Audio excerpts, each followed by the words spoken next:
How do we know exactly what God's will is for us, for each of us on a daily basis?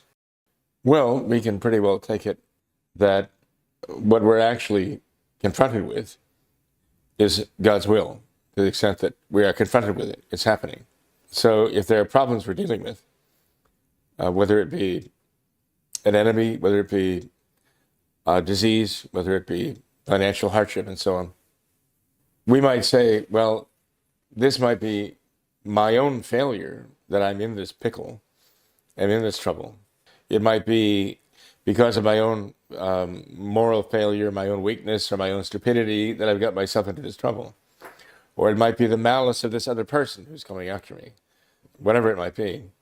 But nonetheless, the fact is that God has permitted this to happen. So we'd have to say this is, at the very least, we'd say this is God's resigned will, that He has accepted this and permitted this to happen to us. And we can be absolutely certain that He's giving us the graces to deal with this effectively out of love for Him. We have that absolute certitude. Again, it's that childlike trust in God. He will provide the graces we need.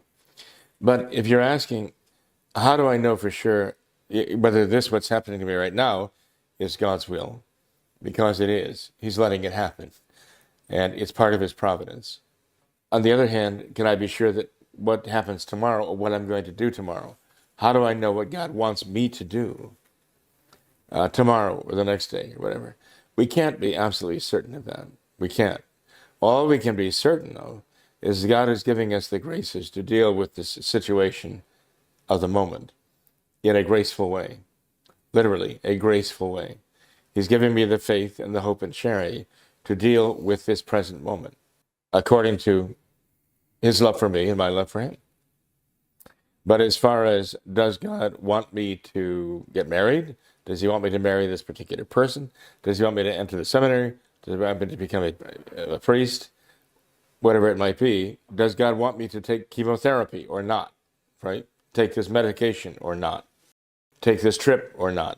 We can't know that for certitude. God does not tie a message on a rock and throw it through our window and say, this is what I want you to do. He doesn't spell it out for us. But this is where faith comes in, and trust in Him. We have to trust that He will guide us. If we set off on a journey and we have a flat tire, something diverts us to another destination or whatever, we have to learn to see God's providence in all of those things. It's hard for us, though, because we have our own will, our own plan, our own design.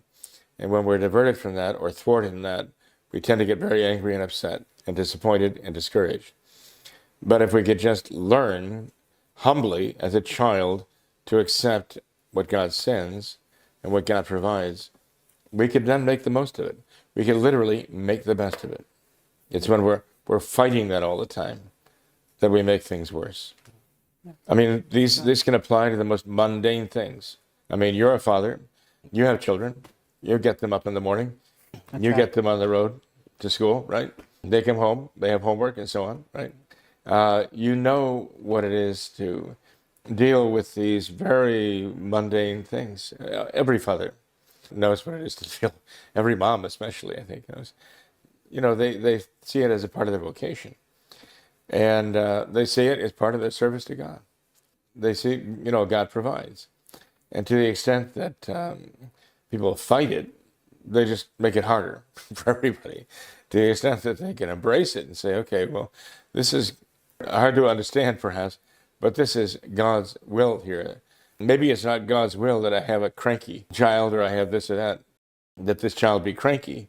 Maybe it's not God's designed will, but it's God's will that I deal with this. That is God's will right now for me. So if you have a cranky child who's being obstreperous, and you, dad, say, okay, this is hard for me. This is not a pleasant experience, but I accept this as God's will. I will try to deal with it as prudently and as charitably as I can. You have the toddler in the chair who's being hard to deal with. You have the grown man, the dad. But who is being more childlike in the eyes of God? Well, actually, the dad is being more childlike in the spiritual sense than the toddler, because the toddler is being hard to deal with and willful, whereas the dad is there saying, God's will be done. I will try to deal with this patiently and as calmly and as charitably as I can and as prudently. The father there actually meets the description of being the more childlike. And really, of such is the kingdom of heaven, really.